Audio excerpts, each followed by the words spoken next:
এই কোরআন শুনিয়া পড়িয়া বুঝিয়া আজকে প্রতিদিন হাজার হাজার মানুষ, শত শত হাজার হাজার মানুষ ইসলাম গ্রহণ করতেছে। এজন্য আয়েশা রাদিয়াল্লাহু তাআলা আনহা বললেন, আল্লাহ নবী বলেছেন, ইন্না কুল্লি শাইইন শারাফান ইয়াতাবাহুনা বিহি ওয়া ইন্না বাগাআ উম্মতি ওয়া শারফাহাল কুরআন। নিশ্চয়ই আল্লাহ রাব্বুল আলামিন প্রত্যেক নবীকে এক একটা বিষয়ে সম্মানের দান করেছিলেন, যেই সম্মানের বিষয়টা নিয়ে তার উম্মতেরা গর্ব করত, অহংকার করত। আল্লাহ তাআলা আমাকে, আমার উম্মতকে একটা গর্ব করার মতো, অহংকার করার মতো একটা দামি বিষয় দান করেছেন। তার নাম হলো কি? জোরে কর, আরো জোরে বলেন, কি নাম? আল কোরআন। এটা আল্লাহ তাআলা কোরআনের মধ্যে অনেক জায়গায় বলছেন এই কোরআন বড় দামি। কথা বলেন ঠিক না ভাই? ঠিক।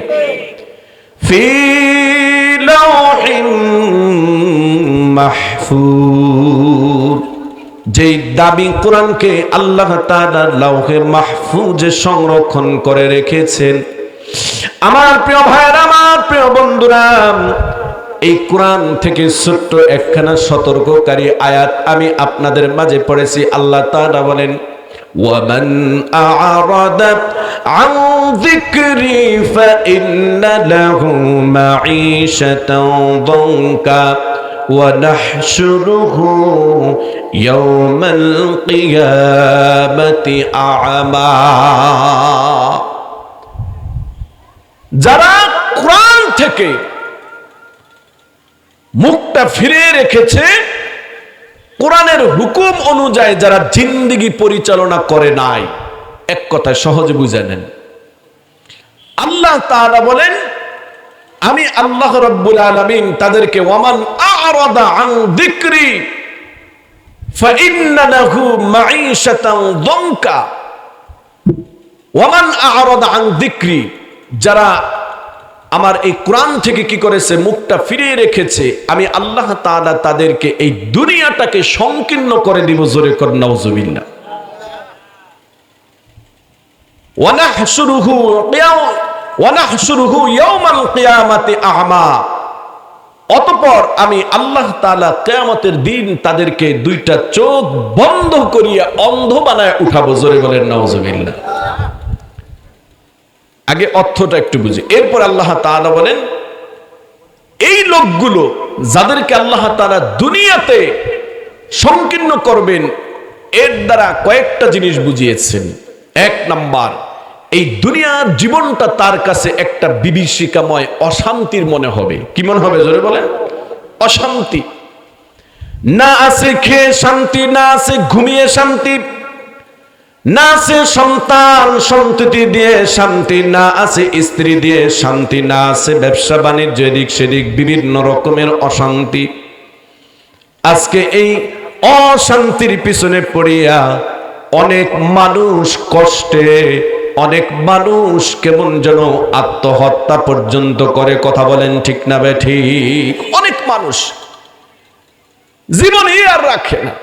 গত কয়েক বছর আগে যেন পত্রিকায় দেখলাম, বাংলাদেশের একজন চলচ্চিত্র জগতের নায়ক ছিল, তার শ্বশুরের রিয়াজ নাকি যেন, তার শ্বশুর গুলশানের মতন জায়গায় বাড়ি, টাকা পয়সা কোনো দিক দিয়ে অভাব নাই, কিন্তু দিলের মধ্যে শান্তি নাই। কি নাই? জোরে বলেন। শান্তি নাই। নিজের পিস্তল দিয়া লাইভে আইসা কিছু বকবকানি কথাবার্তা বইলা, কষ্টের কথা যাইরা বাইরা, এরপরে নিজে আত্মহত্যা করছে। আমি একটা জিনিস চিন্তা করছি, আহারে, এই মানুষটা নিজের জীবনটাকে একটা আত্মহত্যা করলে, এক নাম্বার আশেপাশের মানুষগুলো ঘৃণা করে না, তারে খুব ভালো কয়নি বলেন, বিভিন্ন রকমের কথাবার্তা বলে। দ্বিতীয়ত, তার সন্তানাদি এই সেই সকল মানুষকে একটা কেমন যেন ঘৃণার নজরে মানুষগুলো দেখে। কি ব্যাপারটা এরকম না? এরপরে একটা জিনিস চিন্তা করেন, এই লোকটা এই যে এইভাবে দুনিয়া থেকে চলে গেল, কেন দুনিয়া থেকে চলে গেল? সর্বোপরি অনেক কথার মূল কথা হলো, তার ভিতরে মারাত্মক অশান্তি কাজ করছিল। কি কাজ করছিল? জোরে বলেন। সবাই বলেন, কি কাজ করছিল? মারাত্মক অশান্তি কাজ করছিল। আমার প্রিয় ভাইরা, এই অশান্তি কাজ করার পিছনে যেটা মূল কারণ, আমি অত বিস্তারিত ব্যাখ্যায় যাব না, মূল কারণ ছিল কি, সেটা হলো বাস্তব জীবন নিয়ে যদি গবেষণা করা হয়, এই ব্যক্তির জীবনটাকে সে কোরআন দ্বারা সাজায় নাই।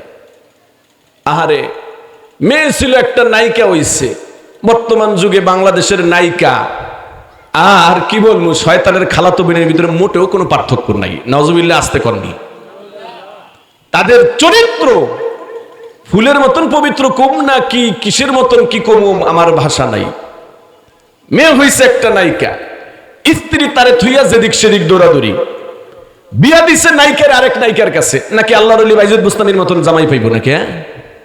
এইভাবে জিন্দেগিটা গঠন করার পরে একটা মারাত্মক অশান্তি। আপনি কি মনে করছেন যে আত্মহত্যা মানুষটা করলো তার এই জীবনটা কি শেষ? আহা, তার জীবনের হিসাব মৃত্যুর পরে শুরু হবে কি হবে না, জোরে বলেন। আমার প্রিয় ভাইরা, আল্লাহ রাব্বুল আলামিনের কোরআন থেকে যারা মুখ ফিরিয়ে নিবে, আল্লাহ তাআলা বলেন এই পৃথিবীর জিন্দেগিটা আমি আল্লাহ তাআলা তাকে একটা অশান্তি সৃষ্টি করে দিব। আওয়াজ করে বলেন নাউজুবিল্লাহ। এই দুনিয়াতে মৃত্যুটাই শেষ নয়, মৃত্যুর পর একটা জিন্দেগি আছে যেটাকে বলা হয় বরজখের জিন্দেগি, কবরের জিন্দেগি। মুসলমান ভাইরারে আমার, যে মানুষটা সর্বশেষ মৃত্যুবরণ করবেন, এই মানুষটাও কবর জিন্দেগিতে কমাস কম ৭০,০০০ বছর কবরের জগতে থাকবে। আওয়াজ করে বলেন নাউজুবিল্লাহ। আমার প্রিয় ভাইয়েরা, আমার প্রিয় বন্ধুরা, এই মানুষটাকে যখন কবরের মধ্যে রাখা হবে, আল্লাহ বললেন তার জীবনটাকে সংকীর্ণ করে দিব। আল্লাহ রাব্বুল আলামিনের হাবিব বলেন, এরে আমার উম্মতের দলেরা, যে কবর তোমরা দেখো না কেন, এই কবরটা কিন্তু সাধারণ কবর না।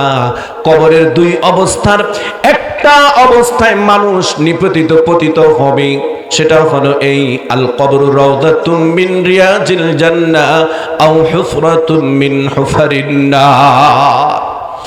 ঈমান এবং আমানে আল্লাহর দয়া রহমতে কার কবরটা হয়ে যাবে একটা জান্নাতের বাগান। বান্দা যত দূর চোখ যাবে, বান্দার কবরটাকে আল্লাহ তাআলা একটা জান্নাতের বাগানে রূপান্তরিত করে দিবেন। আর যে ব্যক্তি কোরআন ছেড়ে নিজের মন গড়া জিন্দেগি জীবন যাপন করবে, আল্লাহর পয়গম্বর বলেন এই ব্যক্তির কবরটাকে আল্লাহ তাআলা 5টা আযাব দ্বারা ভরপুর করে দিবেন। আওয়াজ দি করে বলেন নাউজুবিল্লাহ। 1 নাম্বার, তাকে যখন কবরের মধ্যে রাখবে, কবরটা এমন একটা চাপ মারবে, এক পাঁজরের হাড্ডি আরেক পাঁজরের মধ্যে ঢুকে যাবে। 2 নাম্বার, তার কবরটা এত বড় গভীর গর্ত হয়ে যাবে। জিবরাইল আলাইহিস সালাতু ওয়াস আল্লাহর নবী একদিন বসা, এবার হঠাৎ একটা শব্দ ভেসে আসলো। আল্লাহর নবী সাহাবায়ে কেরামদেরকে বললেন, ও সাহাবায়ে কেরাম বলো তো এই শব্দটা কিসের?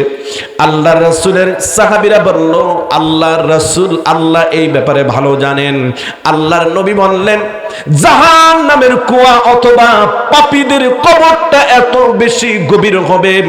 জিবরাইল মিরাজের রজনীতে কবরের বা জাহান্নামের উপর থেকে নিচে একটা পাথর ফেলেছিল, আজকে সেই পাথরটা জাহান্নামের নিচে গিয়ে পৌঁছলো। আওয়াজ করে জোরে বলেন নাউজুবিল্লাহ। আমার ভাইরা, এত গভীর কবর, এত ভয়ানক গর্ত হয়ে যাবে। 3 নাম্বার, ওই কবরটা হয়ে যাবে হলো আগুন দ্বারা ভরপুর। 4 নাম্বার, সাপ বিচ্ছুর দ্বারা ভরপুর। 5 নাম্বার, এমন পোশাক তাকে পরানো হবে, বলে যেই পোশাকটা হবে সম্পূর্ণ আগুনের। আওয়াজ করে জোরে বলেন নাউজুবিল্লাহ। এভাবে কবরের জিন্দেগিটা সংকীর্ণ করা হবে। এরপরে আসবে হাসরের জিন্দেগি, আল্লাহ তাআলা তাকে অন্ধ করে উঠাবেন। অন্য আয়াতে বলেন আল্লাহ রাব্বুল আলামিন তার পাওটা নিচের উপরের দিকে দিয়া, মাথাটা নিচের দিকে দিয়া আল্লাহ তাআলা কিয়ামতের দিন তাকে উঠাবেন। নাউজুবিল্লাহ। ঘামে এরপরে গরমে সূর্যের তাপের কারণে মাথার মগজটা টকবক টকবক করে উতলাতে থাকবে।